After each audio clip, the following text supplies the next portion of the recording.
Hi, friends. I have a book for you today about a bear, and his name starts with the letter C. His name is Corduroy. Can you say corduroy? Oh, but what is missing on Corduroy's pants? This side has a button, but this doesn't. So we're going to listen to this story to hear about what happens with Corduroy. This is by Don Freeman. Corduroy is a bear who once lived in the toy department of a big store. Day after day, he waited with all the other animals and dolls for somebody to come along and take him home.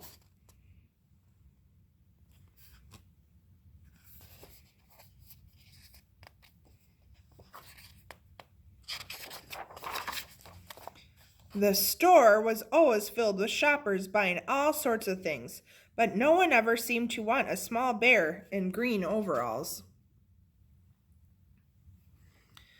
Then one morning a little girl stopped and looked straight into Corduroy's bright eyes. "Oh, Mommy," she said, "look, there's the very bear I've always wanted." "Not today, dear," her mother sighed. "I've spent too much already. Besides, he doesn't look new. He's lost the button on one of his shoulder straps."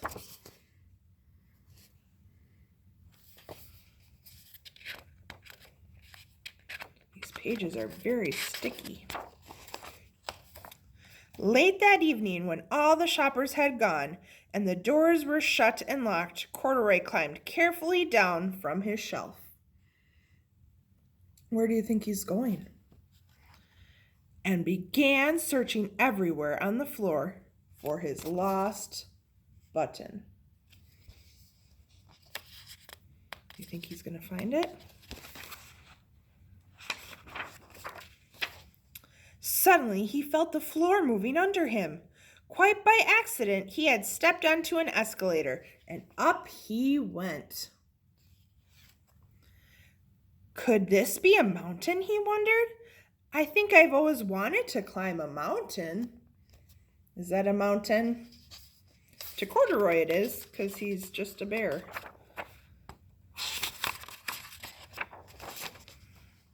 He stepped off the escalator as it reached the next floor. And there, before his eyes, was a most amazing sight. Tables and chairs and lamps and sofas and rows of beds. "This must be a palace," Corduroy gasped. "I guess I've always wanted to live in a palace."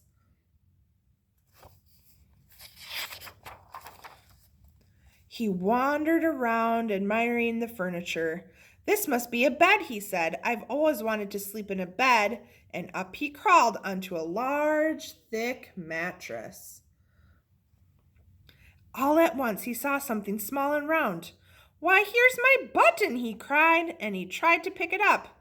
But like all the other buttons on the mattress, it was tied down tight. Do you think he'll get it off? We'll have to see. He yanked and pulled with both paws until pop! Off came the button. Off the mattress Corduroy toppled. He got the button, but he fell off. Bang! Into a tall floor lamp. Over it fell with a crash. Uh-oh. Corduroy didn't know it, but there was someone else awake in the store.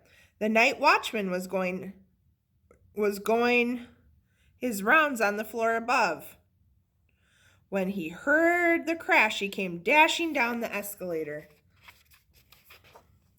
"Now, who in the world did that?" he exclaimed. "Somebody must be hiding around here." You think he'll find Corduroy? He flashed his light under and over sofas and beds until he came to the biggest bed of all. And there he saw two fuzzy brown ears sticking up from under the covers. Do you see his ears? "Hello," he said. "How did you get upstairs?"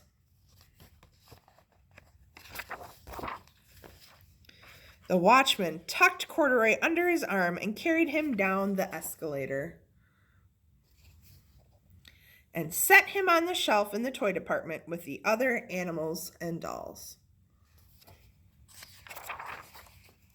Corduroy was just waking up when the first customer came into the store in the morning, and there, looking at him with a wide, warm smile, was the same little girl he'd seen only the day before.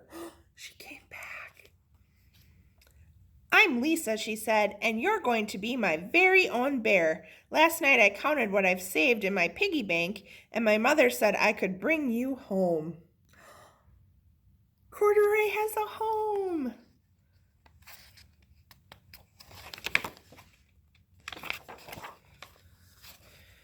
"Shall I put him in a box for you?" the saleslady asked. "Oh, no, thank you," Lisa answered, and she carried Corduroy home in her arms. She ran all the way up 4 flights of stairs into her family's apartment and straight to her own room.